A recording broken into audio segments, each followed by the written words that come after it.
একদম রেস্টুরেন্টের মতো পনির টিক্কা লেগেছে না? পনিরটা অনেক দিন থেকে ফ্রিজে পড়েছিল, কিন্তু ভেবে পাচ্ছিলাম না যে কি বানাবো।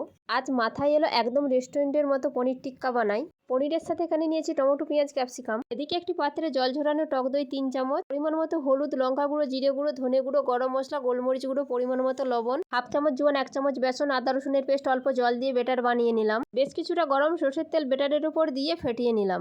এরপর বেটারের উপর টমেটো, পেঁয়াজ, ক্যাপসিকাম, পনির সবকিছু একসাথে মেখে নিলাম। এখানে আমি কতগুলো স্টিক নিয়েছি তা থেকে একটা স্টিক নিয়ে নিলাম। প্রথমে টমেটো, পেঁয়াজ, ক্যাপসিকাম, পনির এই সেম প্রসেসে 4টে স্টিকের মধ্যে গেঁথে নিয়েছি। এদিকে গ্যাস জ্বালিয়ে একটা স্ট্যান্ড বসিয়ে দিয়েছি। স্ট্যান্ডের ওপর আমি একটু তেল ব্রাশ করে নিয়েছি।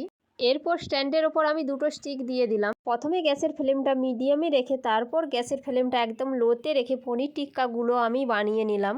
এই দেখুন বন্ধুরা, এখানে আমার পনির টিক্কাগুলো একদম রেডি। কত সুন্দর একটা কালার এসেছে দেখুন বন্ধুরা, দেখতে এবং খেতে দুটোই রেস্টুরেন্টকে ফেল করে দেবে।